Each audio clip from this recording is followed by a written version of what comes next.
Olá, gente, boa noite. Estão todos me ouvindo? Boa Acho que noite. Sim, boa noite, todos. Mara. Boa Boa noite, noite. Fran. Boa noite a todos. Boa noite, pessoal do chat. Muito obrigada pela presença de vocês novamente. Chegamos aí no nosso último dia de encontro, né? É, Hoje, assim como os outros dias, né? Uma palestra, um tema que foi escolhido por nós, assim, que é bem interessante, né? Falar um pouquinho sobre empreendedorismo, né? Foi um tema que a gente escolheu porque, assim, muita gente fala que a atividade do biólogo é meio restrita, né? A sala de aula, uma coisinha mais pensando aí em ecologia.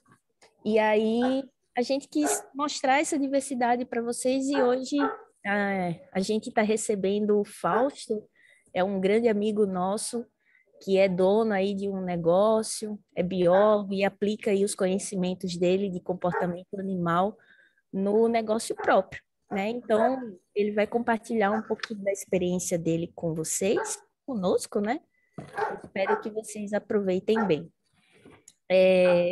Só fazendo uma apresentação, né? O Fausto, ele é biólogo formado pela Mackenzie, aqui de São Paulo, e ele é pós-graduado, né? Doutor em ciências, né? Ele fez o doutorado dele lá na USP, na Faculdade de Medicina Veterinária da USP, né? Que foi quando a gente se conheceu, né? É, então, ele vai compartilhar aí um pouquinho. Ele trabalhou com os animais que a gente tem no canil lá, então ele tem uma experiência, né, nessa parte de comportamento animal.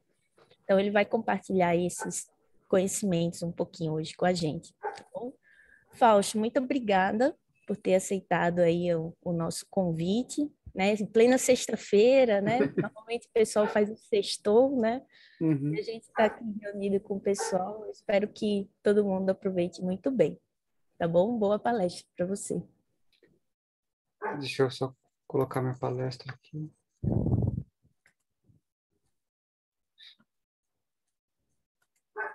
Ué, cadê? Não estou conseguindo Você não projetar. está conseguindo? Deixa eu ver aqui se. Tem.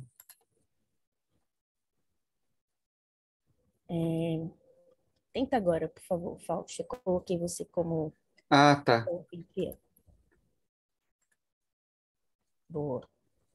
Tudo certo? Estão conseguindo ver direitinho? Sim, sim, conseguimos. Deixa eu colocar aqui. Eu não sei se colocando em apresentação vai certo. Deixa eu ver. Tudo certinho? Estão conseguindo ver? Sim, está aparecendo, acho que está, mas está aparecendo a sua página de tipo PowerPoint, não está aparecendo a apresentação em si. Acho que se você descompartilhar e compartilhar novamente a apresentação, aparece. Deixa eu ver.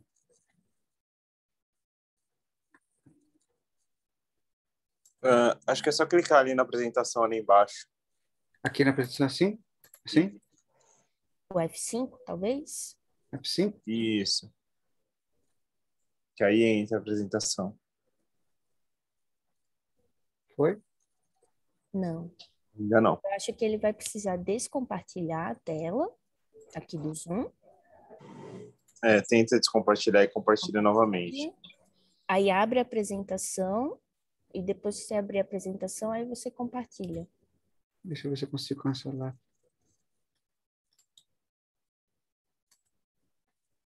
Ué, que estranho. Pronto, eu vou descompartilhar aqui para você. Pronto. Aí Obrigado. você abre a apresentação, põe no modo apresentação Tá. Vou e botar no modo aí da apresentação. isso. E aí compartilha a apresentação em si. Tá. Deixa eu ver se eu consigo agora. Share, deixa eu ver.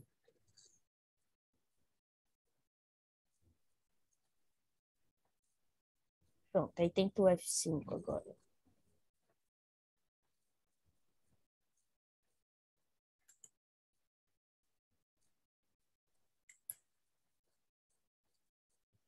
Foi? Aparece para você? Pra Pra mim gente. tá aparecendo. Então, eu acho que é isso. quando aparece a apresentação para você, aí você tem que compartilhar a apresentação, entendeu? Ah, assim. Deixa eu ver.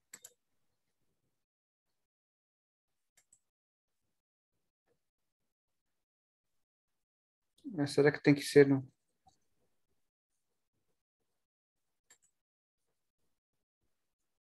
Mas se não conseguir, acho que o pessoal consegue visualizar assim, né? Pelo menos eu consigo ver aqui. Não sei se os participantes todos conseguem. Conseguem ver assim? Será? Sim, dá para ver tranquilamente. É, Dá? Sim. sim. É, o pessoal está comentando aqui no chat que sim, que está conseguindo ver. Então, Então eu vou tentar não tem assim. problema. Aí se ficar muito ruim, eu tento fazer de outro jeito, então. Tá bom, perfeito. Tá bom? Fechou. Bom, em primeiro lugar, eu gostaria muito de agradecer. Boa noite a todos, né? Em primeiro lugar, gostaria muito de agradecer a oportunidade de poder compartilhar um pouco do meu conhecimento, né? Que eu adquiri durante esse tempo, né? Eu sou formado como a professora Fran já falou, né? Bom, agradecer especialmente a professora Fran, a professora Lara, né, por esse convite. Eu gostei muito de poder compartilhar esse conhecimento com todos, né? E a minha ideia é trazer um pouquinho do... Vou começar com um pouquinho da minha história, né? E depois, como que eu cheguei, né, no empreendedorismo. E aí eu vou falar um pouquinho de comportamento animal, alguns conceitos que eu... Um pouco teórico, mas bem pouco, né? E são conceitos que eu aplico no meu negócio, né? E aí, se tiverem alguma dúvida, se tiverem alguma questão, podem me parar a hora que for, né? Que eu consigo compartilhar, que vou ter o maior prazer em responder. Bom, como a professora Délis falou, eu sou biólogo, né? Formado em 2004 pela Universidade Mackenzie. E quando eu comecei a biologia, né? Como muitos de vocês, eu já iniciei minha iniciação científica, né? À época a gente precisava defender um TCC, né? E eu aproveitei e já comecei uma iniciação científica no próprio Mackenzie, né? E então eu iniciei meus estudos com memória em aranhas no começo, né? É, no, e logo em seguida, esse projeto de iniciação científica veio com o meu mestrado, né? Deu origem ao meu mestrado, que foi com comportamento e memória em aranhas, né? E aí, por uma questão ou outra, né, eu acabei não dando sequência para o doutorado, né? Na época tiveram alguns problemas, eu não consegui dar sequência. E aí eu fui para o mercado de trabalho. E aí, como a professora Fran acabou de falar, o mercado de trabalho, ele é praticamente, na época, agora está um pouco menos, mas na época ele era implacável com o biólogo. Né? Se você não fosse da área acadêmica, eu considero qualquer atividade de aula, seja em escola, seja em universidade, pós-graduação, parte acadêmica, né?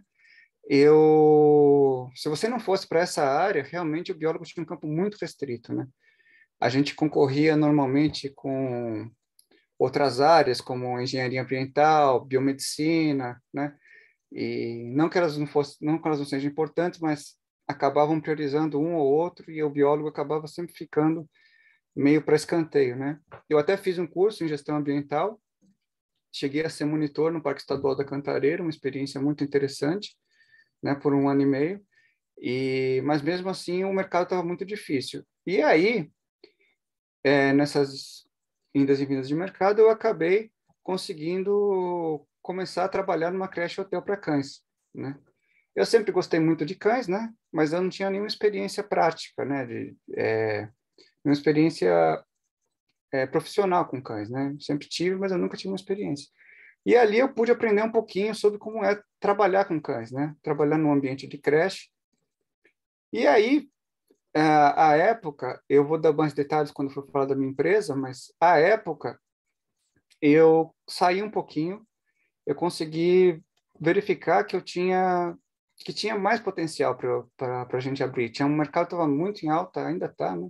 Muito em alta, e a gente tem bastante demanda pela creche hotel. Foi daí que eu decidi fazer a minha própria empresa, meu próprio hotel e creche para cães, aplicando sempre os conceitos que eu já tinha aprendido no mestrado, né?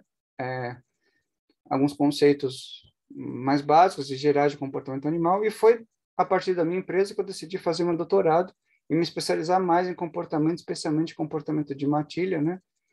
E foi daí que eu consegui fazer um projeto de doutorado, e esse meu projeto de doutorado eu terminei em 2019, e eu voltei para minha empresa, né? E então eu sempre procurei, desde 2014, quando eu fundei minha empresa, procurei trazer todos os conhecimentos que eu consegui na academia para a prática. E isso é possível, né? Eu vou mostrar para vocês que isso é possível. Eu vou dar alguns conceitos agora, gente, sobre comportamento animal, tá? Eu vou falar de algumas metodologias que a gente usa em comportamento animal, né? Até tirar umas dúvidas, que eu sei que esse assunto às vezes é interessante para algumas pessoas, né? E depois eu vou falar um pouquinho de comportamento canino e aí eu vou entrar para minha empresa, né? Então, gente, o comportamento animal, eu gosto muito dessa definição, são as relações que o animal tem com o ambiente que o cerca, né? E, é Fausto, claro, Oi? desculpa interromper, mas a gente está vendo a sua tela do PowerPoint, não a apresentação. Então, se você estiver passando os slides, tipo, a gente Hum. não está vendo. Ah, você está vendo? Vocês não estão A vendo a gente está apresentação? vendo como se fosse a tela da edição do PowerPoint, entendeu? Ah, não entendi. Isso, pronto, a gente está vendo aí. Vocês estão vendo Você tá, assim. Vocês não estão você, vendo maximizado, é isso? não, isso, a gente está vendo assim. Puxa, eu não sei como é que eu faço aqui, então. Faz o seguinte, eu vou descompartilhar de novo, certo? Tá. Aí você vai na sua tela, Hum, na sua tela aí do seu computador, você vai pôr em apresentação, certo? tá. Por Põe aí o F5. F5, isso, põe no Pronto. modo apresentação. Pronto. Aí agora você volta aqui para a tela do Zoom e põe para compartilhar. Mas eu não consigo voltar agora da tela do Zoom, Se porque... você der Alt Tab, vai no Ah, Alt Alt Tab, Tab. isso, Ah, entendi. pronto. Aí Aí, agora você compartilha a sua apresentação maximizada, certo? assim? Deixa eu ver. Foi? Foi, Agora perfeito. sim, né? Agora sim, perfeito. Be- Beleza, então. Obrigada. Imagina, problemas técnicos resolvidos, né? Deixa eu ver se agora está passando. Foi. Vocês estão vendo agora a apresentação, né? Sem a coisa. Conseguiram ver? Estão vendo o slide todo? Ótimo. Qualquer coisa me interrompe. Então, gente, o que eu gosto de falar é que o comportamento animal é a relação que na verdade, é a observação dos animais com relação ao meio que os cerca, né? E é claro que ele é influenciado por fatores internos, como, por exemplo, a própria anatomia do animal, o sistema sensorial, mas é a relação dele com o meio, né? E essa relação é muito importante porque é uma coisa que eu sempre vou seguir e vou trazer, inclusive, para o meu negócio, né? Vou puxar sempre esse link. Então, sempre tendo essa ideia de que são as reações do meio, e o meio é muito importante para o animal. Eu vou dar um pequeno introdução na etologia do Brasil, depois eu vou falar de alguns conceitos que eu considero importantes, né, históricos, né, da etologia. Etologia, né, é o estudo do comportamento, né? Esqueci de falar esse pequeno detalhe. Mas, enfim, qualquer coisa vocês me perguntem. Bom, a etologia, ela surgiu, na verdade, os primórdios dela surgiu com o próprio Dom Pedro II, né? Dom Pedro II era uma pessoa que trouxe diversas tecnologias ao Brasil, né? Ele gostava muito das coisas mais modernas que tinham na época. Inclusive, incentivou a trazer feiras de ciências, etc. e tal. E como naturalista amador, ele fez as primeiras observações de comportamento animal, que você tem notícia do Brasil, né? Claro, não era de forma formal, nem existia a etologia como disciplina, né, como uma coisa mais formal, mas foi muito importante para a gente começar a observar os primeiros comportamentos de alguns animais, né? Depois nós entramos em Emílio Gellinger e von Ehring, que foram dois fundadores de museu, o Museu do Pará e o Museu Paulista, né? Quem tiver a oportunidade de conhecer, eu não me lembro agora se ele reabriu, eu acho que ele reabriu, mas quem tiver a oportunidade de conhecer o Museu Paulista, é um museu que fica ali na parte de Ipiranga, né? É um museu extremamente interessante, ele tem aí os dois, né, tanto o Museu do Pará quanto o Museu Paulista, eles têm já coleções de animais, né? E para quem não está habituado, né, a coleção, na verdade, é quando você coleta um animal da natureza, conserva ele no álcool, né, algum conservante, e guarda numa coleção mesmo, né, para que os pesquisadores possam ver. E ao coletar esses animais, eles foram aprofundando também no comportamento desses animais, porque para coletar eles precisavam observar algumas questões de comportamento. Então, começou-se outros registros, né, de comportamento desses animais, apesar de não serem o foco deles, né? E aí nós entramos em duas pessoas que realmente são os pais da etologia brasileira, que é o professor Walter Hugo e o professor Cesarades. O professor Walter Hugo foi o primeiro a introduzir a psicologia animal e a etologia no Brasil. Ele foi professor durante muitos anos na Universidade de São Paulo, na disciplina de comportamento animal, né? Na época não chamava etologia, na época se chamava experimental. Mas ele foi um dos grandes introdutores dos métodos de etologia aqui, né? E o professor Cesarades, o filho científico dele, também ajudou, né, muito. O professor Cesarades, eu tive a honra de trabalhar, foi meu orientador de mestrado. Ele já introduziu a Sociedade Brasileira de Etologia e a Revista de Etologia. O professor Cesarades, e o professor Walter Hugo, o professor Walter Hugo era especialista em formigas e o professor Cesarades era especialista em aranhas, né? Daí meu mestrado com comportamento animal em aranhas. Mas os dois, eles tinham muito interesse em diversos animais, né? E o professor Cesarades, ele foi muito importante porque ele começou com os estudos em comportamento canino também no Brasil, né? À época, ficou muito famoso o experimento do Alexandre Rossi, né, que é o Dr. Pet, que foi o experimento com a cachorrinha Sofia. Quem quiser, eu dou um pouquinho mais de detalhes sobre esse experimento, mas foi um dos primeiros experimentos de comunicação cão-homem, né? E o professor Cesarades foi um dos responsáveis pela publicação desse trabalho. Então, foi aí eu considero realmente o mestre do comportamento canino brasileiro, né? O professor Cesarades. Agora eu vou falar um pouquinho de alguns conceitos que a gente aproveitou durante a história, né? Do comportamento, foram descobertos. E por que eu vou falar desses comportamentos? Porque até hoje se usa muito desses conceitos por aí no mercado, né? Você escuta muito falar em condicionamento isso, condicionamento aquilo. Então, eu decidi trazer um pouquinho do que são os condicionamentos, né? Quem descobriu essas técnicas, né? Então, o primeiro a estudar condicionamento foi o Pavlov, né? Que estudou condicionamento clássico. O que acontecia? Na época do Pavlov, se achava que os animais não aprendiam nada, né? Que eles eram simplesmente máquinas que respondiam a estímulos do ambiente. Então, a ideia do Pavlov foi mostrar que, não, os animais conseguem aprender alguma coisa, né? Eles não são máquinas feitas, né? E o que ele fez? Ele fez um clássico experimento chamado do sino, né? Então, ele balançava um sino e oferecia um pote de comida para o animal. Com o passar das repetições, o próprio balançar do sino, o cão já salivava, né? Ele fez com cães, o cão já salivava ao balançar o sino. Ou seja, ele mostrou que sim, os animais são capazes de aprender um estímulo e uma resposta. E uma resposta a esse estímulo. Mesmo no caso, a resposta não sendo uma resposta aprendida, né? Sendo uma resposta instintiva, né? A salivação, no caso, é uma resposta instintiva. Mas ele provou a primeira vez que sim, os animais são capazes de aprender. Aí nós passamos para 1930 e a lei do efeito, do Edward Thorndike. O que aconteceu? O Thorndike percebeu que comportamentos reforçados, comportamentos com reforço positivo, eles tendiam a ser cada vez mais reforçados, enquanto comportamentos negativos não eram reforçados. Isso foi mais aprofundado no Skinner, né? Mas o que ele percebeu aqui? Ele colocava um gato dentro de uma caixa. Essa caixa tinha uma cordinha que permitia ao gato abrir a portinha e sair dessa caixa. E do lado de fora dessa caixa tinha uma comida. Ele percebeu o quê?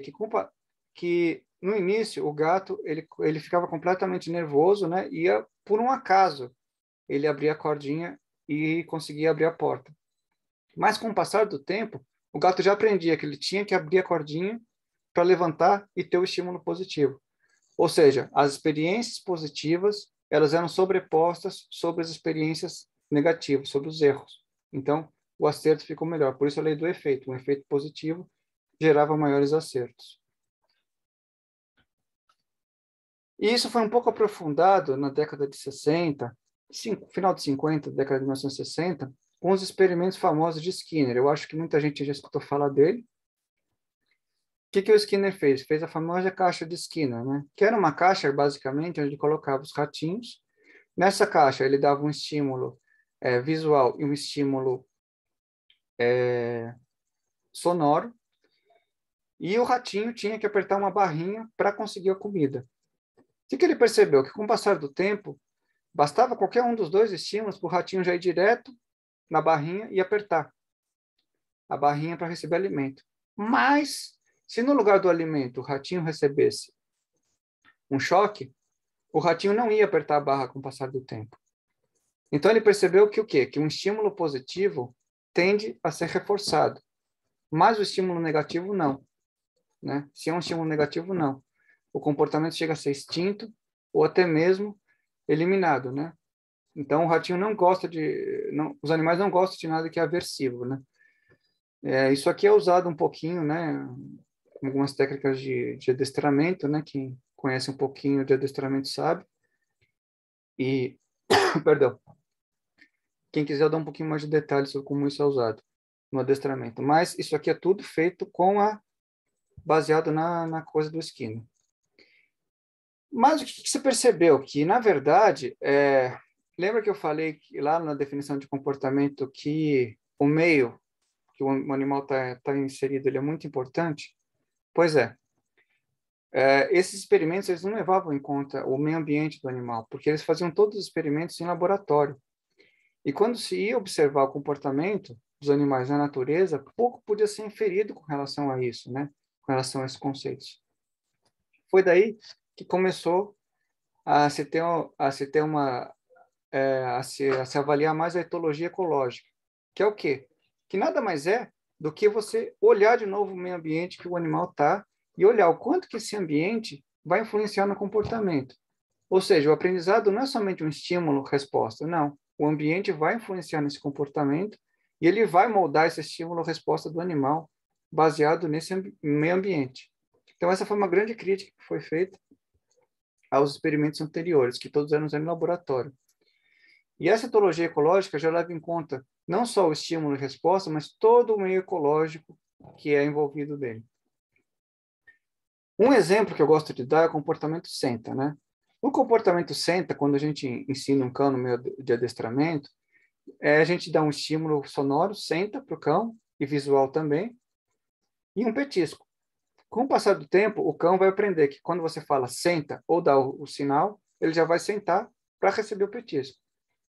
Isso, basicamente, não foge muito do experimento do Skinner, né, que é um condicionamento operante. Mas o que se observou? Que nesse comportamento tem muito mais coisas envolvidas do que um simples comando senta, do que um simples estímulo-resposta. Por quê? Porque se observou que se o experimentador ou o condutor que está fazendo o experimento senta se afasta do cão, esse índice de acerto do cão diminui. Ou seja, se percebeu que o cão, na verdade, não vê somente o estímulo e a resposta, né? Ele percebe também todo o contexto. Ele te observa, ele vê o seu tom de voz, né? Então, ele vê uma série de características unidas a esse comportamento. Então, é um contexto muito maior, um contexto ecológico. E no caso do cão, o contexto ecológico é você, é a sua interação, o meio ambiente do próprio ser humano. Inclusive, alguns comportamentos, o cão percebe muita visão, né? Ele presta muita atenção na visão do cão, né? O chamado comportamento de gazing ou encarar, né? É um animal que é muito interessante, porque é um dos poucos animais que fazem isso. Eu vou falar agora de 3 grandes etólogos que dividiram o Prêmio Nobel em 1974. O Konrad Lorenz, o Carl von Fisch e o Nicholas Timbergen. Eles também foram responsáveis por observar alguns comportamentos que hoje em dia vocês escutam bastante, né? O Lawrence foi o primeiro a observar um comportamento chamado de imprinting. O que acontecia? Na época do Lawrence, se achavam que todos os comportamentos eram aprendidos e não existia nenhum comportamento herdado geneticamente. E o Lawrence percebeu que não, existem alguns comportamentos herdados geneticamente. E ele percebeu isso num comportamento chamado de imprinting ou estampagem. É muito comum em aves, gente, mas muitos animais também têm isso, tá? Às vezes não tão de uma forma fixa como aves, mas muitos animais têm isso. Que é o quê? Quando a ave sai do ovo, ela vai seguir a primeira coisa que ela vai perceber ao sair do ovo. Primeira coisa, seja ele os pais, seja o próprio experimentador, seja uma caixa de papelão, então eles vão observar isso, né? E esse comportamento, uma vez determinado, ele nunca mais vai ser modificado. Então ele fica realmente estampado no cérebro do animal. E não é um comportamento aprendido, dado que o animal já nasce com esse comportamento. Então ele provou que sim, existem alguns comportamentos genéticos e que isso, uma vez feito, não pode ser modificado.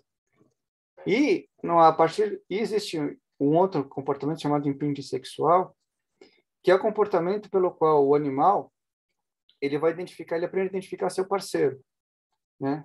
E se ele não é exposto ao parceiro depois, durante esse período de maturação sexual, ele nunca mais vai saber o que é o parceiro dele. Ou seja, ele vai começar a copular com os animais ou os objetos que ele aprendeu.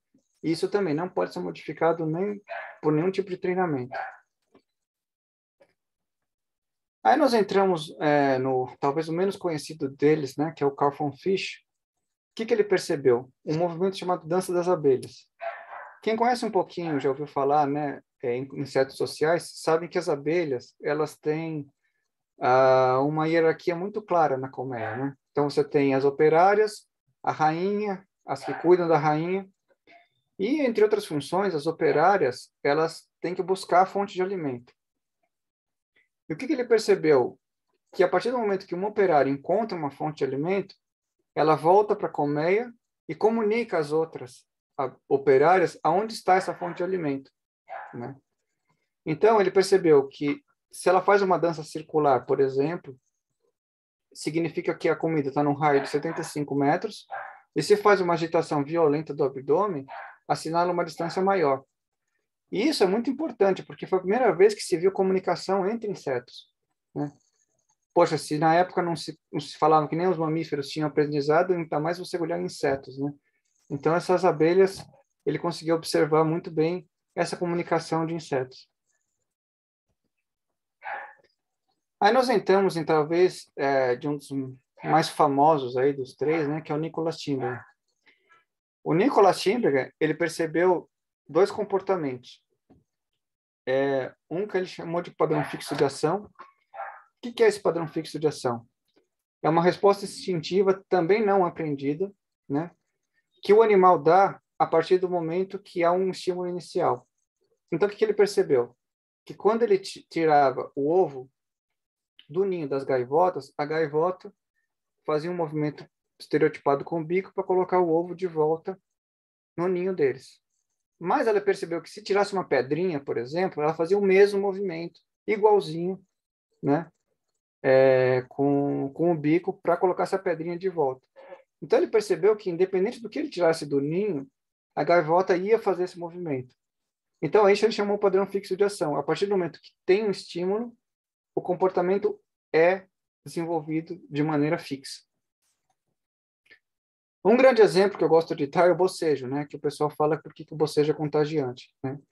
Porque a primeira vez, e isso é interessante, porque bebês já fazem isso, já fazem essa imitação, né? Então, a partir do momento que você boceja, todos os outros pessoas que estão no ambiente, sendo bebês, adultos ou jovens, vão começar a bocejar. Então, também é um padrão fixo de ação. A partir do momento que você tem um estímulo, você vai estimular todas as outras pessoas a fazerem esse comportamento. Esse é um exemplo, né, gente? Existem outros exemplos de padrão fixo de ação que a gente observa, inclusive, em comportamento canino. O Timberger também foi muito importante porque ele começou a pensar sobre o comportamento, em como se estuda o comportamento, né? Nas questões que a gente tem que pensar quando a gente vai estudar o comportamento. Então, ele bolou 4 questões básicas que a gente podia usar para fazer o comportamento. Qual que é a função desse comportamento, né? Por que ele é importante para a espécie, né? Por que ele evoluiu esse comportamento, né? Qual que é a história evolutiva, né? Por que esses animais que tiveram esse comportamento foram selecionados em detrimento de outros?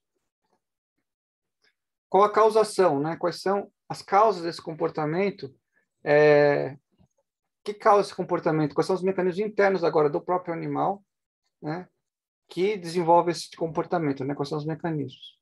E a ontogênese, que é como esse comportamento se desenvolve com a evolução do animal, né? Ou seja, com o passar do tempo do próprio animal. As primeiras 2 questões ele chama de causas últimas, ou ultimate causes, que são as questões mais gerais, e essas são questões, e as outras proximate, que estão mais voltadas para o indivíduo, né? Para o animal em si. Então, um exemplo que eu gosto de dar é o comportamento de busca de substrato por uma mariposa. Então, qual que é a função desse comportamento? As mariposas, gente, algumas espécies de mariposa, elas procuram substratos mais escuros para se camuflar de predadores, né? Então, qual que seria a função desse comportamento? Ora, a não predação, né? Quais são as causas desse comportamento, né? Quais são os mecanismos internos que a mariposa tem para fazer esses comportamentos? Então, a própria sensibilidade dela, né? A própria capacidade sensitiva dela de perceber claro e escuro, e ela vai escolher um ambiente mais escuro para poder pousar e fugir dos predadores. Qual a história evolutiva? Bom, as mariposas que não tiveram esse comportamento não foram selecionadas, né? Foram predadas, e as que tiveram esse comportamento não foram predadas. E qual a história ontogenética, né? Bom, a mariposa é a fase adulta do inseto, né? Então, só os animais adultos vão ter esse comportamento, vão desenvolver esse comportamento de procurar um substrato escuro, né? A pupa não. Então, essas são só essas 4 perguntas. Mas mesmo essas 4 perguntas, elas sofreram uma modificação nos últimos anos, principalmente publicada no livro do Jerry Hogan, Study of Behavior. Na verdade, o que ele pensou, né? Ele pensou que, ao invés de a gente pensar nessas 4 questões separadas, a gente podia pensar nessas 4 questões juntas. E como ele pensou nessas 4 questões juntas? Ao analisar um comportamento, ele já vai ver todos os mecanismos que tem esse comportamento, quais são as causas desse comportamento, quais são as consequências desse comportamento. Tudo junto, no mesmo animal, naquele indivíduo. Depois ele vai fazer questões acerca de como esse comportamento vai ser desenvolvido naquele indivíduo, e depois ele vai pensar em como essas questões vão ser desenvolvidas do ponto de vista filogenético, ou seja, do ponto de vista de evolução. Ou seja, ao observar todos os mecanismos e todas essas causas, ele consegue ter uma visão mais ampla desse comportamento, né? Dos comportamentos e das questões pensadas sobre o comportamento. Isso ele vai observar, são questões que ele se pergunta sobre qualquer comportamento, né? Sobre qualquer estudo, né? Então, ele já fez essa abordagem um pouco mais moderna. Bom, Nicholas Tinbergen fez as questões na década de 60, né? Natural que você tenha uma abordagem hoje em dia um pouco mais moderna. Eu vou falar um pouquinho em métodos de comportamento animal. Por que eu vou falar um pouco do método de comportamento animal? Porque até para vocês entenderem um pouco de como eu fiz a minha pesquisa, né? E como esses métodos a gente consegue aplicar eles na parte prática. Então, o objetivo dos métodos de comportamento animal é reconhecer um indivíduo, né? Reconhecer um indivíduo, um grupo de indivíduos, quantificar a ocorrência de um determinado tipo de comportamento, medir o tempo, né? Quanto tempo esses animais fazem determinado tipo de comportamento, qual é a amostragem, né? Quantos indivíduos fazem esse comportamento ou não, um horário do dia, isso aqui é muito importante, né? Porque, por exemplo, os cães são diurnos, então minhas observações foram feitas diurnas e depois vocês vão entender por que eu faço algumas coisas na creche. E também tem que levar em conta, gente, o tempo de habituação, seja do animal a você, seja do animal a você, se você está no ambiente do animal, seja do animal um cativeiro, né? Então, é importante isolar muitas variáveis, tem que levar em conta as capacidades sensoriais dos animais, e conhecer o comportamento do animal no meio natural. Vocês vão entender porque eu estou destacando bastante o meio natural.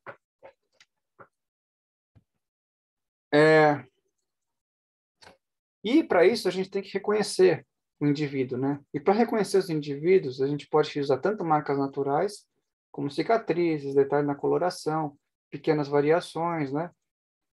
E, enfim, alguma característica particular do animal ou daquele grupo de animais. Ou a gente pode fazer algumas técnicas artificiais, como, por exemplo, colocar um colar de radiofrequência, um brinco, pintar, usar uma anilha colorida, enfim, qualquer coisa que não seja danosa ao animal, que nos ajude a identificar eles na natureza. A gente tem que bater o olho e ver o que está acontecendo com os animais. Então, o método de amostragem ele tem que ser adequado ao seu objetivo, né? E ao que você quer com a pesquisa. E alguns métodos de amostragem que eu gosto de dar exemplos são esses, né? O ad libitum, o animal focal, a amostragem por varredura, a amostragem 1-0 e controle associado. O ad libitum, ele é um método muito bom porque ele te vê que o que ele é? Você vai coletar o máximo de informações possíveis durante um período de tempo indeterminado e todos os comportamentos que estão acontecendo naquele momento. Então, isso é muito útil para você verificar quais são os comportamentos mais frequentes daqueles animais. E, inclusive, verificar eventos raros, né? Ou seja, você consegue, nesse método que você está analisando tudo, verificar eventos raros.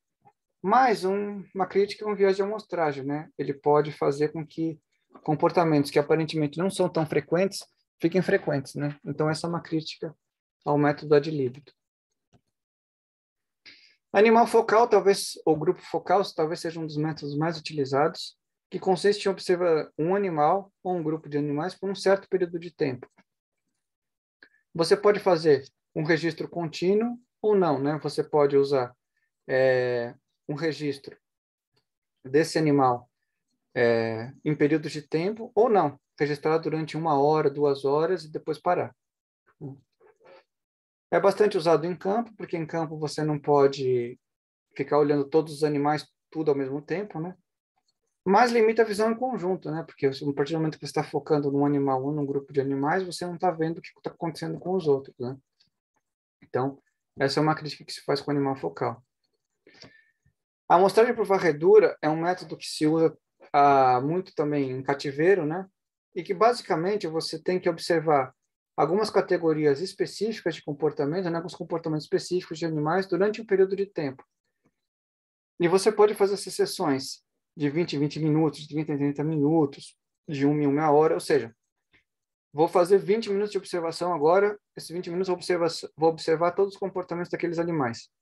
Parei, dei um intervalo, mais 20 minutos. Enfim, isso é muito útil para você ter uma padronização, principalmente quando você tem um tempo limitado de observação, né? Mas uma crítica que comportamentos pouco frequentes podem não acontecer, né? Ou muito rápido você pode não observar naquele período que você está observando, né? Então, essa é uma crítica que se faz dessa amostragem por varredura ou scan, né?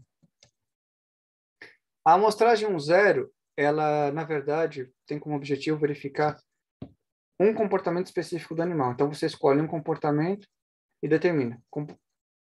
Por naquele determinado período de tempo, o animal fez, você marca 1. O animal fez, não fez, você marca 0. E com isso você quantifica quanto aquele animal faz aquele determinado tipo de comportamento durante um certo período de tempo. Situação controle e situação associada. Esse método é muito interessante porque você consegue observar como que uma situação controle ou alguma coisa que você introduziu no ambiente do animal influencia no comportamento dele. Então, por exemplo, você quer estudar a influência do enriquecimento ambiental no comportamento dos animais. Você estuda o comportamento daqueles animais antes do enriquecimento ambiental e depois que você coloca o enriquecimento ambiental e faz um comparativo. Ou seja, você tem uma situação controle sem o enriquecimento e uma situação, vamos dizer assim, experimental com o enriquecimento. E você compara os dois comportamentos e verifica as vantagens ou desvantagens de você ter colocado aquele enriquecimento ambiental. É um método muito interessante. Eu vou falar rapidamente um pouquinho sobre etograma. O etograma, talvez, é uma lista de... Basicamente, ele é uma lista de comportamentos, tá, gente? Uma lista de comportamentos que tem que ser muito bem definidas, o mais imparcial e sem antropomorfismo, né?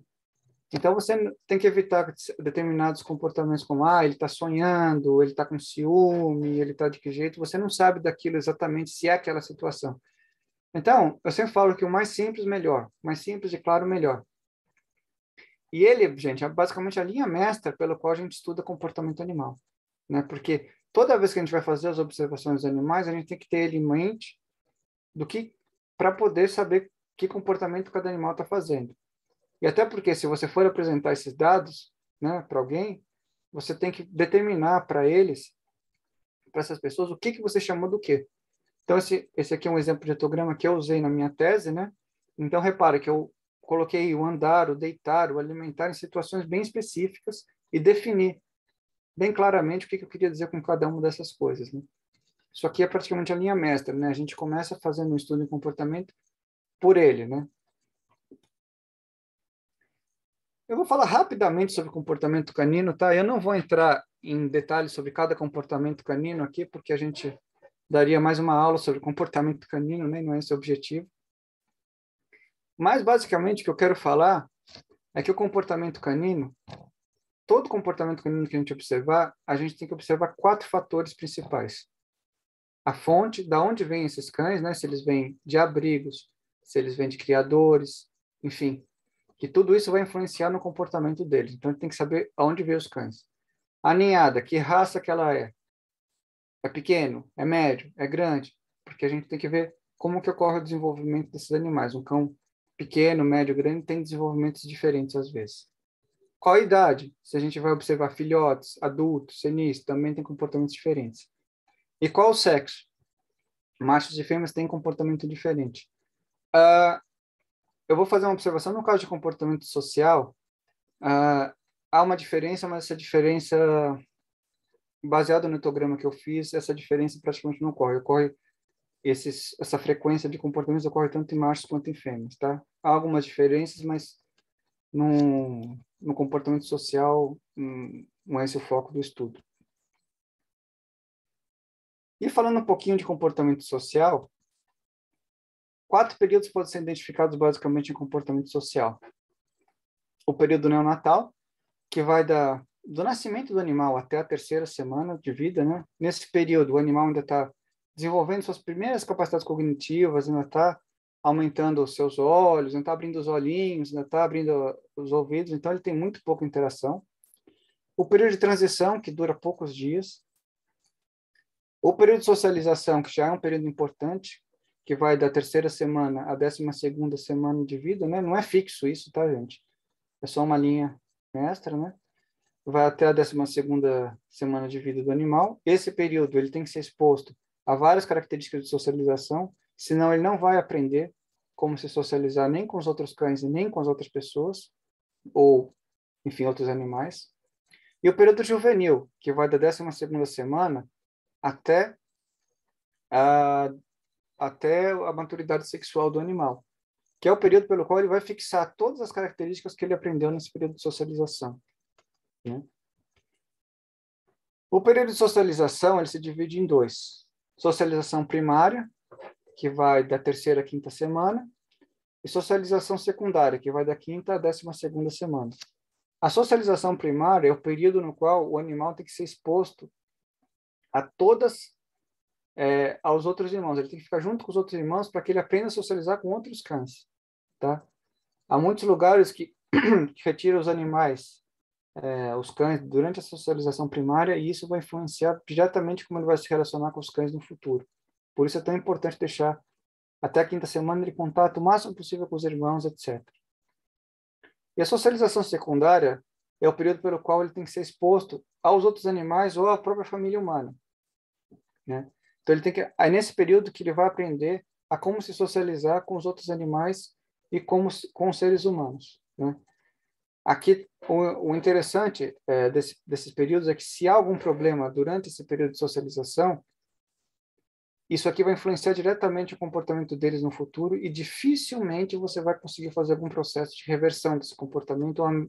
Você vai praticamente só conseguir amenizar, de tão sensível que é esse período. É um período extremamente sensível para eles. Eu gosto de trazer alguns mitos, gente, que se tem sobre o comportamento social canino, né? Durante muito tempo, se acreditou que os cães eram mini-lobos, né? E que os lobos, eles impunham a dominância deles através de comportamentos que a gente chama de comportamentos agonísticos, ou próprios comportamentos mais violentos, com brigas, né? E por que se achava isso? Porque se observavam os lobos no zoológico, né? E viam que lá no zoológico, os lobos em cativeiro tinham muitas brigas, né? Então se acreditava que os lobos, eles impunham essa característica pela força, né? E os cães, por serem mini-lobos, faziam do mesmo jeito. Mas o que se observou foi que isso não acontece nem em lobos e nem em cães. Por quê? Quando fomos observar o comportamento de cães, de lobos na natureza, se observou que sim, tinha uma hierarquia chamada hierarquia linear, né? O casal alfa, né, é o casal que lidera a alcateia, mas isso se dá por respeito, porque o casal alfa, eles são os pais de todos os filhotes da alcateia, né? Então, naturalmente, os filhotes vão respeitar os pais, né? E os pais não têm que impor isso na força. Há encontros agonísticos, né, encontros de briga, mas eles são extremamente raros. E até porque o dominante também pode se machucar, então eles mesmos evitam, né? E os cães, quando foram observar os cães, especialmente na natureza, se observou que os cães são diferentes, né? Que os cães, na verdade, eles têm o que a gente chama de dominância circular. O que é uma dominância circular? É aquela que diz que nem sempre o primeiro cão, o cão que come primeiro, por exemplo, ele é aquele cão que vai liderar a matilha numa eventual briga com outra matilha ou num eventual ataque. Não é. Então, você tem uma mudança dessa dominância o tempo todo, uma variação dela, né? E os cães, eles são mais influenciados, fora do contexto de matilha, são mais influenciados pelo comportamento associativo do que por essa dominância, né? Se fala muito que um cão é naturalmente dominante sobre o outro, mas o que se viu foi que se a primeira relação dos cães é pacífica, eles vão ter uma relação pacífica. Se a primeira relação entre dois cães não conhecidos for de briga, etc. e tal, eles tendem a ter uma relação mais de briga. Ou seja, é muito mais por comportamento associativo do que por uma questão de dominância. Eu vou passar a falar um pouquinho da minha pesquisa, né? A minha pesquisa foi com comportamento social de cães da raça Golden Retrievers, chamado de GRMD, né? A sigla quer dizer Golden Retriever Muscular Dystrophy, que são cães distróficos da raça Golden Retriever, né?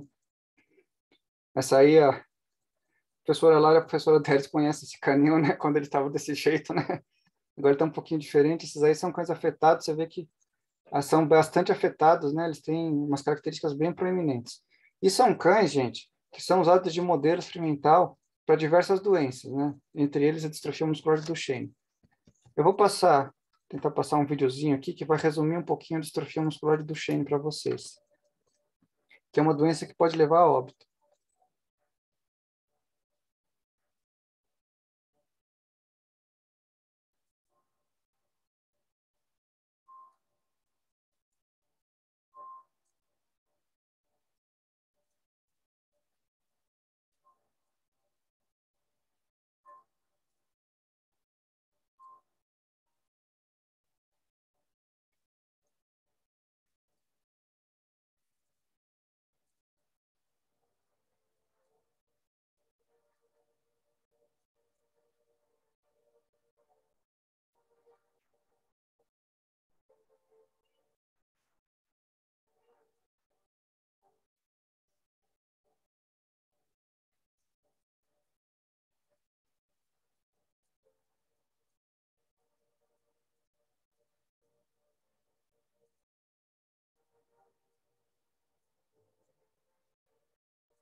Reparem a postura, a cabeça baixa já dessa criança, né?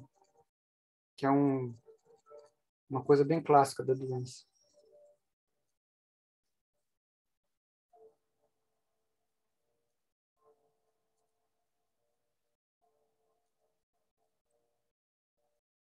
Olha a diferença deles. Olha lá, ele já não consegue acompanhar.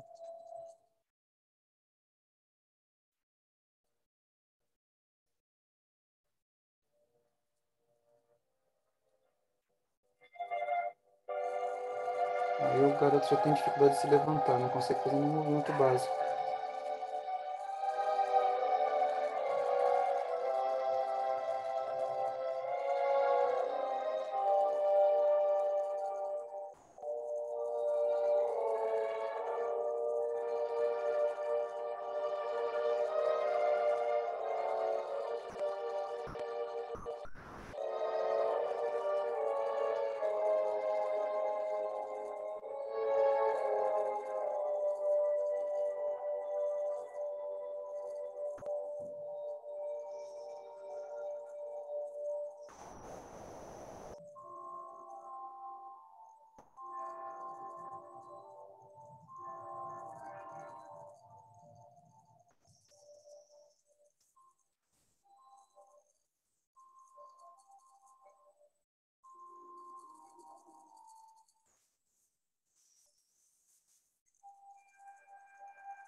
Aí ele já começa a não perder a musculatura da perna.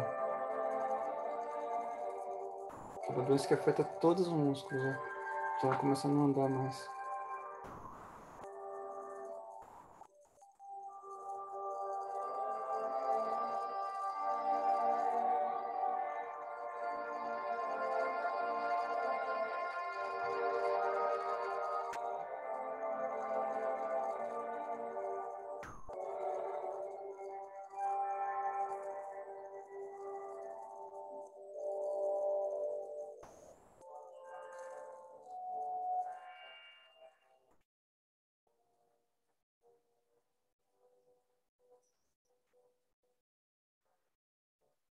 Eu já vou explicar para vocês porque ocorre mais em rapazes, tá? Porque isso eu estou dando um exemplo de meninos.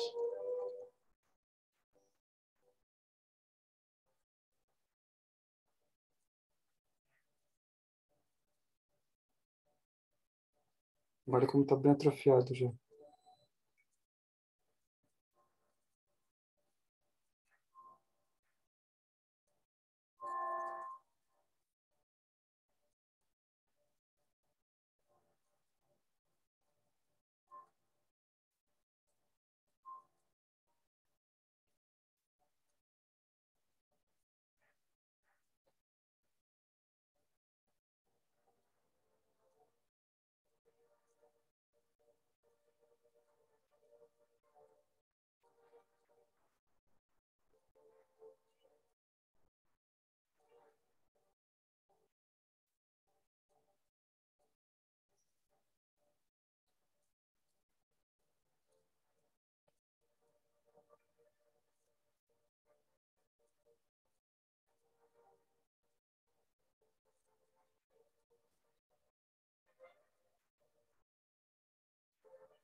Eu achei melhor, gente, apresentar esse videozinho, né? Porque ele é muito mais didático que eu ficar falando aqui da distrofia muscular, né?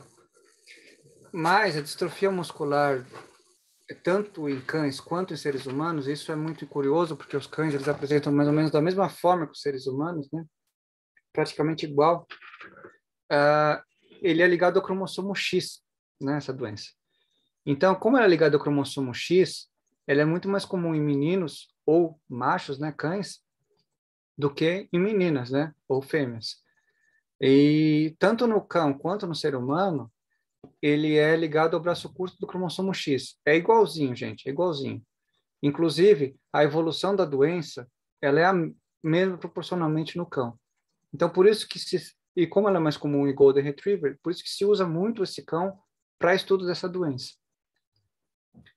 Mas o que acontece, né? Esse cão, ele era muito usado, já existem N estudos e trabalhos sobre sobre essa doença, né? Mas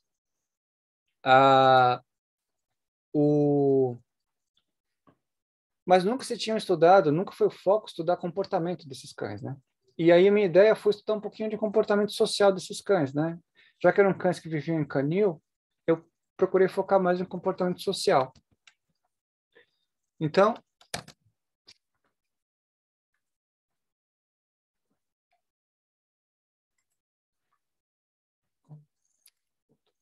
minha ideia foi verificar se havia diferença entre os cães, entre as portadoras e os afetados. Quem são as portadoras?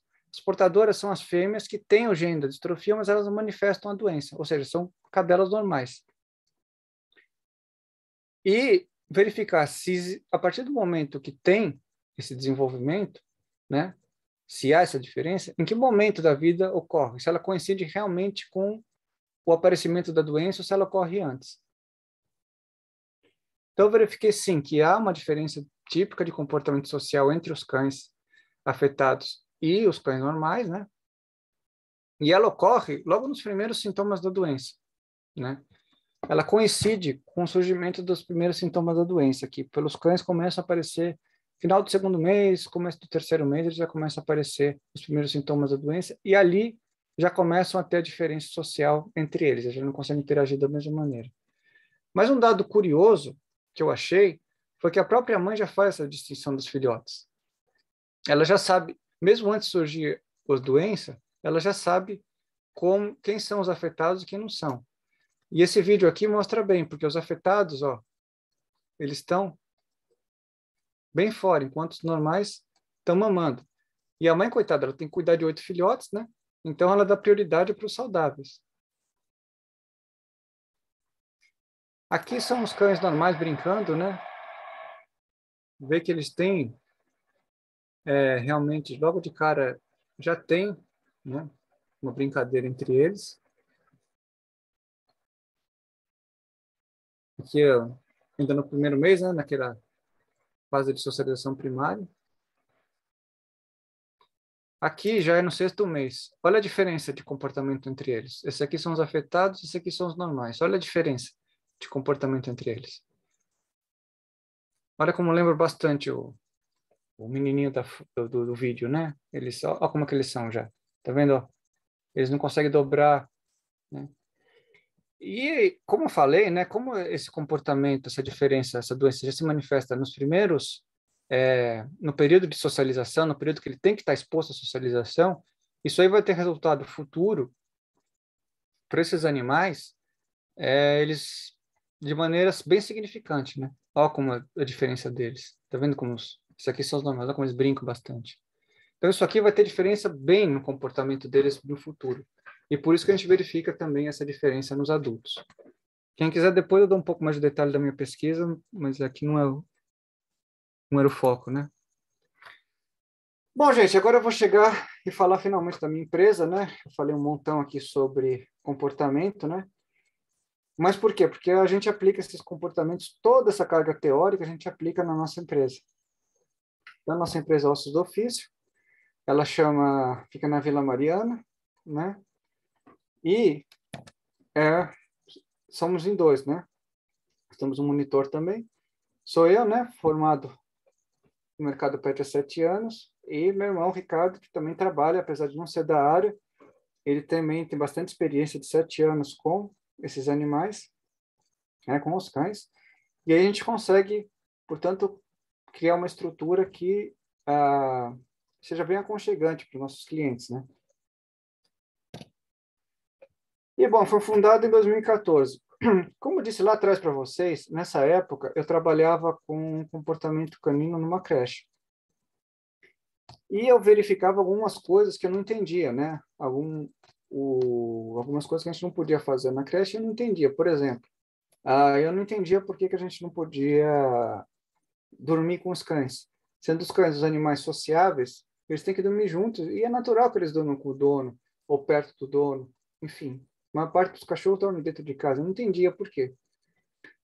Então, eu fui pesquisando, mesmo antes do doutorado, eu fui pesquisando sobre comportamento canino e vi que muitas coisas eu podia modificar no meu negócio. E foi daí que, em 2014, eu decidi fundar meu próprio negócio e pegar toda essa bagagem que eu estava aprendendo de comportamento canino e aplicar, né?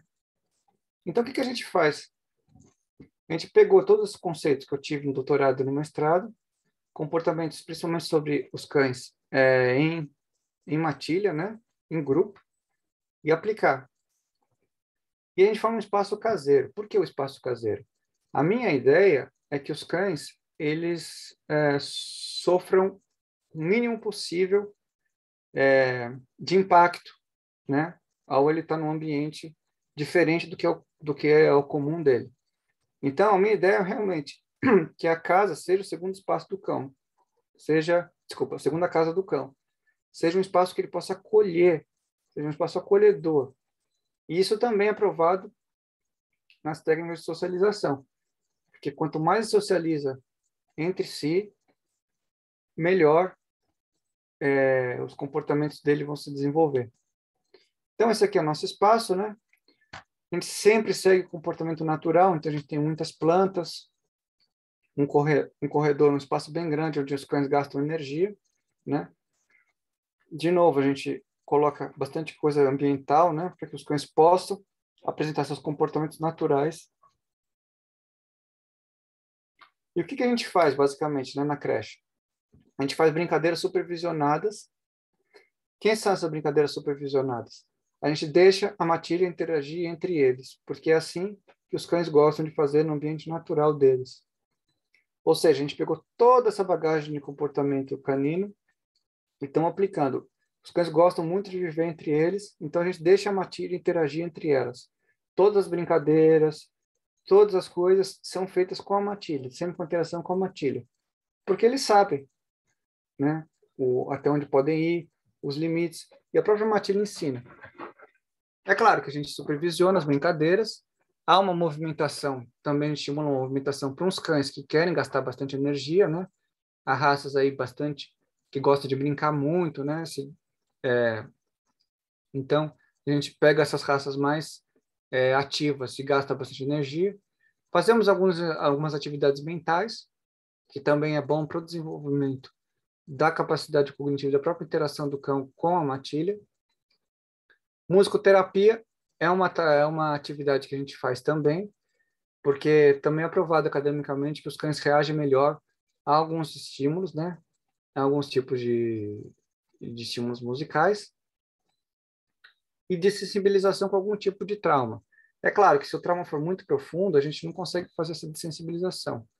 Mas se há um pequeno medo, uma coisa mais assim, que o cão às vezes chega meio sem jeito, não sabe como interagir, isso a gente consegue interagir com as próprias brincadeiras supervisionadas, né? A própria matilha vai ensinando aquele cão a evoluir. E evolui, viu, gente? Evolui bastante o comportamento, a gente consegue sensibilizar bastante coisa. Então, por que eu pus essas fotos? Olha essa primeira foto, por exemplo, uma foto de brincadeira. Mas, se alguém olhar essa foto, de repente assim, pode parecer que tem alguma agressividade. Mas não, graças aos nossos estudos, né, e ao estudo com o comportamento canino, a gente percebe que os cães estão em posição relaxada, e essa posição aqui nada mais é do que uma brincadeira. Aqui são eles gastando, ao lado direito, são eles gastando energia, né? São os cães bem energia. A gente vê que tem cães de diferentes raças, mas todos eles são avaliados e, portanto, conseguem ficar juntos. E a gente consegue sempre colocando alguns elementos naturais, né? Como folhas para enriquecimento ambiental, para que eles possam roer. Aqui são os vasos onde eles podem expressar o comportamento de cavar, roer os troncos, enfim, sempre um comportamento natural, né? Sempre estimulando o comportamento natural. Aqui a gente ensinando alguns comandos básicos, atividades mentais, né? Para eles, para que até melhore um pouquinho o gasto de energia também com atividade mental. E essa é a nossa rotina de creche. A gente até fica aberto de segunda a sexta-feira. Até das 7 às 10 horas a gente tem o recebimento dos cães. Das 10 ao meio-dia, a gente faz atividades físicas, né? De novo, porque os cães são mais ativos no período durante o dia, então a gente foca da manhã para fazer atividades mais pesadas, mais físicas. O almoço, a gente dá do meio-dia a 1 hora, mas se a gente dá o almoço, todos eles almoçam juntos, claro que sempre com nossa supervisão, mas todos almoçam juntos porque os cães, como animais sociais, eles gostam de comer entre eles. E um cão estimula o outro a comer. Então, a gente sempre deixa alimenta junto. Da 1 até as 3 horas, como os cães já estão em processo de digestão, a gente procura focar mais nas atividades mentais, né? Das 3 às 5 horas da tarde, a gente tem gasto de energia com alguns cães que ainda tem um pouquinho de energia para gastar. E das 7 às 19 horas, a gente faz o banho seco e a musicoterapia. Ou seja, a gente já prepara os cães para irem embora. A gente já começa a colocar as guias para que não haja uma ansiedade, uma associação com o cão, com ir embora e colocar a guia. Então, a gente coloca a guia bem antes e já faz esse relaxamento. E até as 8 horas, a gente faz a saída. O nosso hotel, né? Nossos cães não têm baias nem gaiolas, né? Como eu mostrei para vocês. Eles participam das atividades de creche. E nossos clientes de hotel também passam por avaliação para a gente verificar se não há nenhum tipo de trauma, nada mais profundo, né? Neles. E eles interagem com outros cães. Esses são nossos horários, né? Das 7 às 10 horas a gente faz o check-in, né? O recebimento deles. Das 10 às 5, eles participam de todas as atividades de creche, gasto de energia, brincadeiras, etc. Das 5 às 19 horas, eles fazem o relaxamento e a musicoterapia. Das 7 às 8 horas é o jantar e o descanso, né? A gente dá o jantar junto, né? E o descanso. E o check-out a gente pode fazer das 7 horas às 8 horas da noite. A gente tem esses horários também, né? Porque como os cães são animais diurnos, né? A gente verificou todos os conceitos de sociedade de animais diurnos, né? A gente faz tem todos esses horários definidos e à noite eles descansam sempre junto, né? Eles estão sempre supervisionados. E, bom, gente, era isso que eu queria falar para vocês. Obrigado aí pelo tempo. Mais uma vez agradeço a oportunidade de falar. E estou aberto aí a dúvidas, qualquer questão que alguém tenha.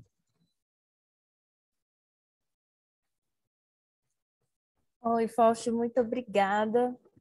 Eu acho que deu para ter uma boa noção aí de como que foi a sua trajetória, né?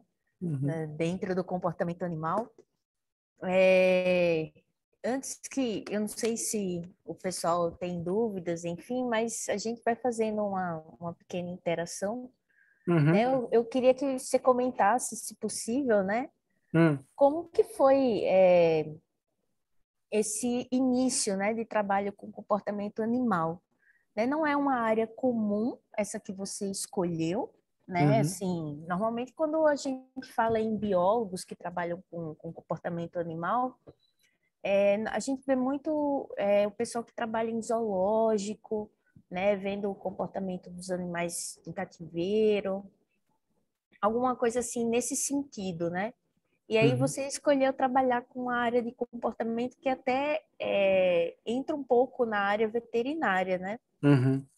Então, se possível, eu gostaria que você comentasse um pouquinho como foi esse caminho, né? Esse percurso, as dificuldades que você encontrou por não ser uma área tão comum, né? Que a gente encontra aí na biologia. No início, né? Como eu falei, eu estava mais com o comportamento de aranhas, né? E eu sabia muito pouco sobre comportamento canino, né? Na verdade, lá em 2008, que foi quando eu defendi o mestrado, ainda estava no começo, muita coisa de comportamento canino, né? E no começo foi bem complicado, porque a gente realmente se enfia na área, sem querer, na área veterinária, né?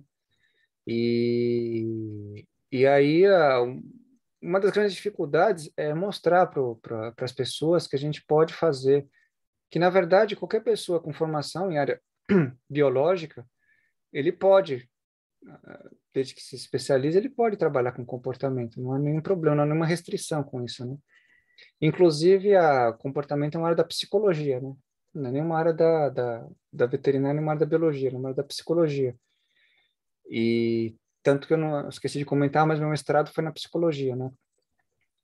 E, e lá, na própria psicologia, a gente já via muitos biólogos e muitas pessoas já com esse foco, né? Aliás, era uma área que tinha muito mais biólogo do que psicólogo, né? E no começo foi um pouco complicado, porque a gente sai da academia com a área de querer estudar, né? De querer se aprofundar, né? De querer trabalhar. Mas o próprio mercado de trabalho, né? E a própria... Quando eu comecei a trabalhar mesmo com comportamento, né? Na prática, como monitor, e eu comecei a ver que não, dava para realmente a gente pegar um pouco toda essa academia, toda essa bagagem que a gente já tinha e começar a aplicar para o mercado, né? Mas o mercado, ele não é uma coisa muito simples de você lidar, né, com ele, né? Ele é uma coisa que muitas vezes você tem que vender o seu produto, né?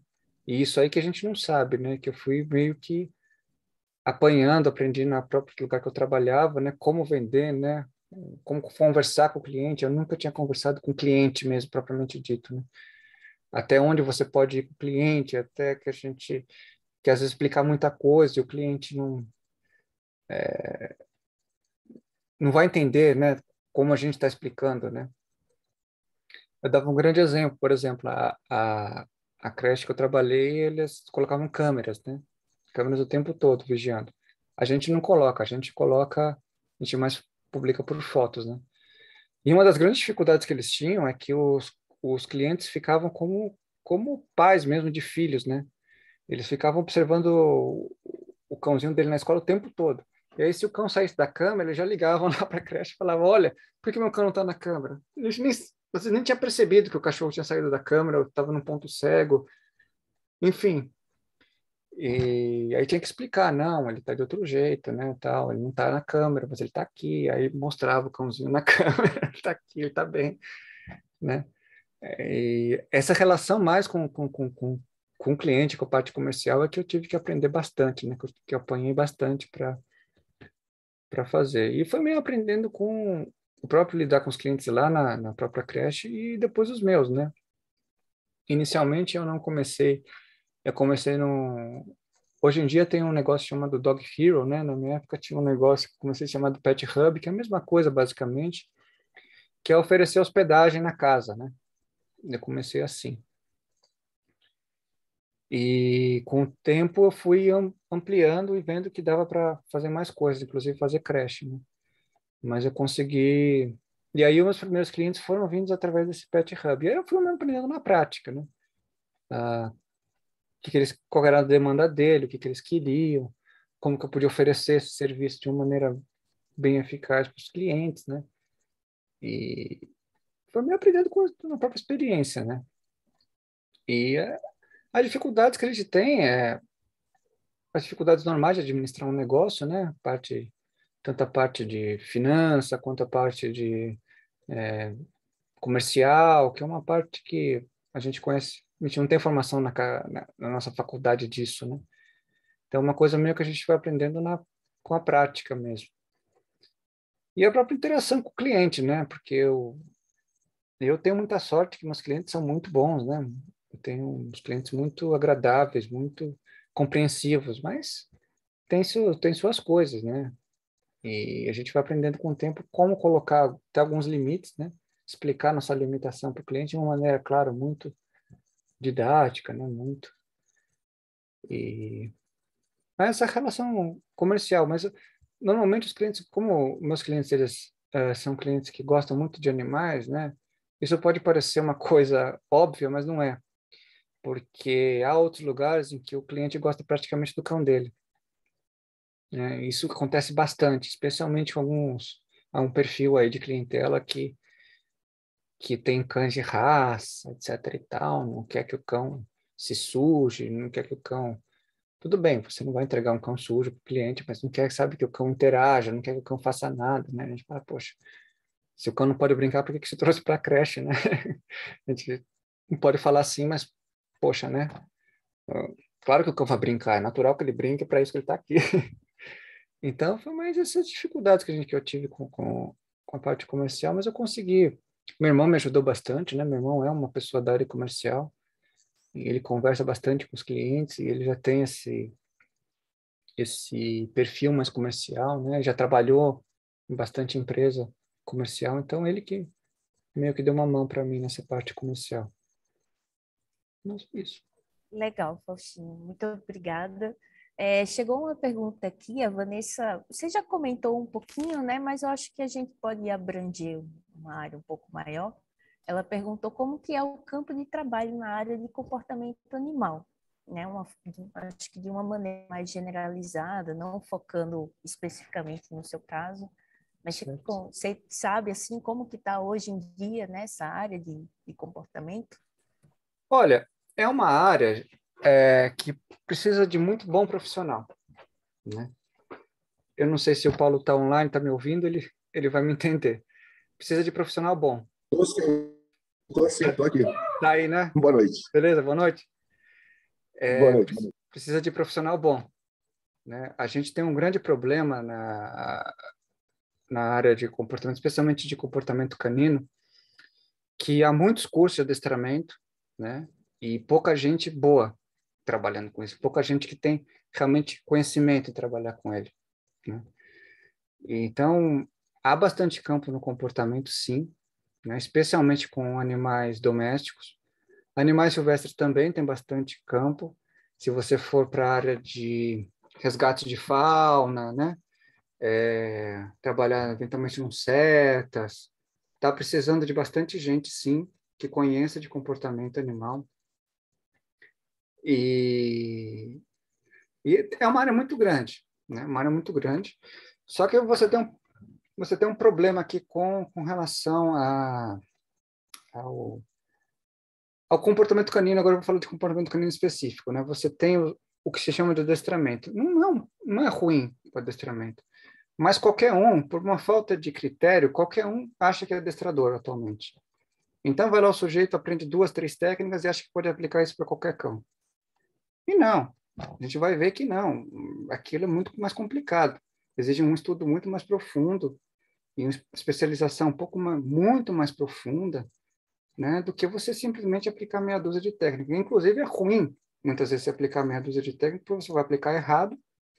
Pode ser que dê eventualmente, trauma no animal, e que depois a gente tenha que corrigir, se é que a gente vai conseguir corrigir esse trauma, né?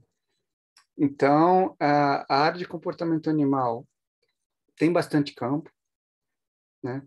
E bastante possibilidade de gente boa trabalhar. Então, quem está querendo se especializar nessa área vai conseguir bastante coisa, especialmente na veterinária, mas na biologia também, não tem o menor problema. A única diferença é que a gente não pode medicar, né? Mas, olha, francamente, gente, eu conheço poucos veterinários que sabem realmente medicar um cão, um gato, enfim, um animal na área. Eu conheço pouquíssimos veterinários que sabem realmente medicar. Alguns fazem de uma maneira que eu não concordo, que é de uma maneira preventiva. Enfim, faltam bons profissionais. E tem campo para esses bons profissionais trabalharem. Legal, muito bom. Eu também, assim, eu como bióloga eu sou suspeita para falar, né? Tem campo de atuação para biólogo em muitas áreas, né? A intenção desses nossos 3 encontros aqui foi justamente mostrar para os alunos isso, né? Porque a biologia ela se tornou uma área de conhecimento que ficou estereotipada, né? Todo mundo comenta aí que não tem campo de atuação para o biólogo, né? O biólogo perdeu realmente muito o campo de atuação com o surgimento de novas profissões, né? Mas a biologia nos dá uma profissão muito versátil ao mesmo tempo, né? Então, se a gente parar para analisar as nossas 3 palestras aqui, a gente começou com um biólogo, né, um veterinário biólogo que atua com resgate de fauna marinha, outro que trabalha no laboratório de biologia molecular e você hoje trabalhando com comportamento, né? Então, área de atuação para o bom profissional sempre vai existir. Então, uma das nossas funções aqui como professores e tal é justamente quebrar esse paradigma que recaiu sobre a nossa profissão, né? De mostrar que a gente tem uma área de atuação muito vasta e se a gente realmente se formar um bom profissional, o local para atuação não vai faltar, né? Então, tudo depende de como que a gente encara, de fato, a graduação, né? Não sei se os alunos perceberam, mas todos os palestrantes que passaram por aqui falaram da iniciação científica, né? Começaram a graduação, começaram a fazer iniciação científica, fazer estágio na área. Então, isso são coisas muito importantes, complementar a formação, né? Então, não só no comportamento, só para complementar, né, isso que o Fausto vinha comentando, né, e para fechar aí a pergunta da Vanessa, né, não só na área de comportamento animal, qualquer outra área dentro da biologia, a gente sempre encontra, assim, um local de inserção, né, no mercado de trabalho, desde que a gente seja um bom profissional, né? Acho que é possível, sim. Lara ia comentar alguma coisa? Sim, primeiramente, muito obrigada, né, Fausto, pela excelente palestra, acho que foi muito esclarecedor, né, também super concordo com o que a professora Fran falou, né, a iniciação é uma área, né, que todos deveriam tentar, pelo menos, não apenas uma, às vezes duas, três, ver a área que vocês gostam, né, para começar a buscar, né? Eu gosto da área de comportamento, eu gosto da área de biologia molecular. Façam atividades para vocês ir vendo se é isso que vocês querem, porque a faculdade é o momento, né? Isso é realmente essencial. Bom, mas para o Fausto, agora eu queria fazer algumas perguntas, né? Porque somos todos biólogos, mas de áreas bem distintas, né? Uhum. E eu confesso que provavelmente minhas perguntas vão ser bem, bem leigas na temática, mas eu achei muito interessante. A primeira dúvida que eu teria aqui, que eu achei bem interessante, foi quando você começou a falar que trabalhou com aranhas, né, no seu mestrado. Como é o que você trabalhou nesse comportamento? Você via o que, por exemplo? Eu fiquei super curiosa em saber qual seria o comportamento de uma aranha. Além das que eu tenho, é justamente às vezes dar uma, né, afastada delas, dar uma varrida para fora de casa, algo do estilo.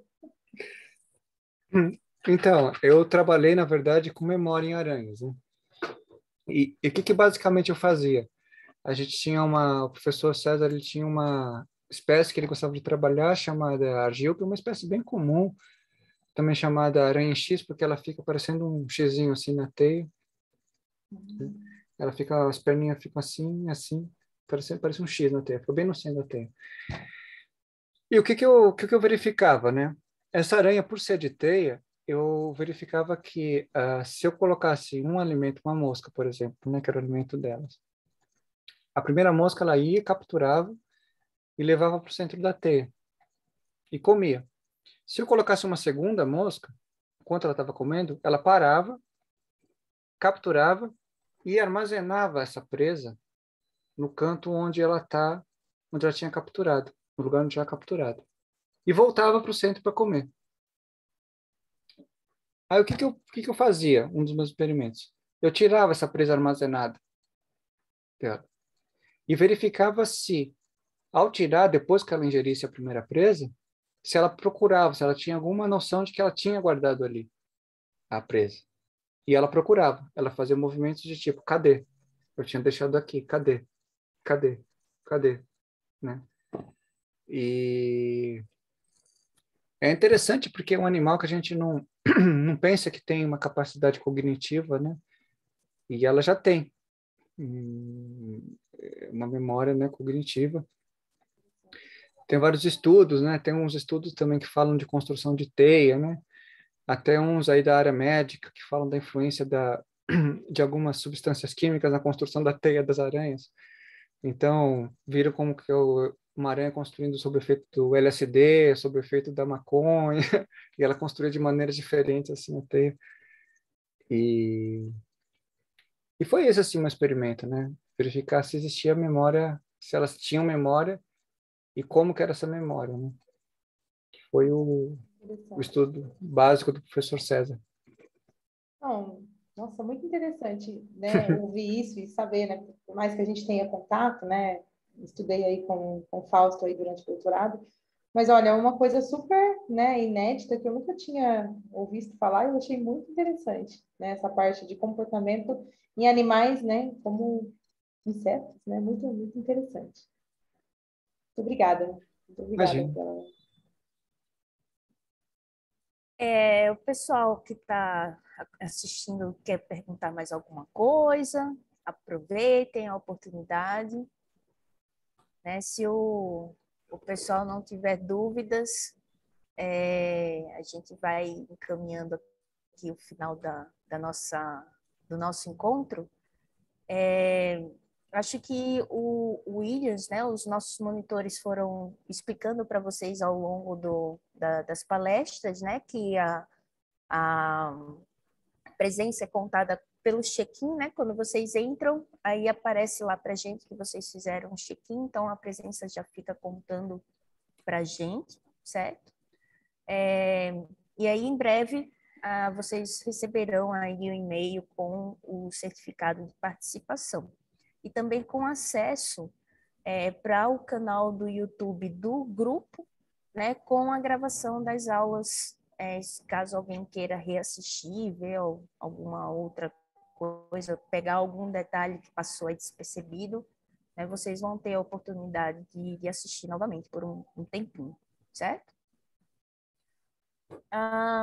Bom, então, para a gente encerrar, né, o pessoal está mandando aqui uma mensaginha para o Fausto, né, que gostou amou conhecer a creche, o hotel, né, realmente assim, a gente é suspeito para falar porque o Fausto é nosso amigo, né, mas é um trabalho bem legal mesmo, né, se vocês tiverem a oportunidade de conhecer, acessem lá Ossos do Ofício, né, eu adoro o nome. Outro dia eles lançaram até uma cerveja, não foi, Fausto? Uma cerveja para cachorro, né? Para eles poderem tomar também com seus tutores, né? São algumas coisas aí, algumas atitudes empreendedoras que eu acho muito legal, né? Eu particularmente sou muito fã aí da empresa dele. Então, gostaria de agradecer, para a gente encerrar aí, gostaria de agradecer a presença de todos vocês, né? Fausto, muito obrigada mais uma vez por ter compartilhado aí esse momento com a gente, né? É um prazer para a gente receber nossos amigos, né? Mostrando aí suas participações no mercado de trabalho, né? Então, fiquem de olho nas redes sociais aí do grupo, a gente sempre está postando atividades, né? Vocês vão passar a ser convidados sempre, né? Pelo e-mail que vocês cadastraram, né?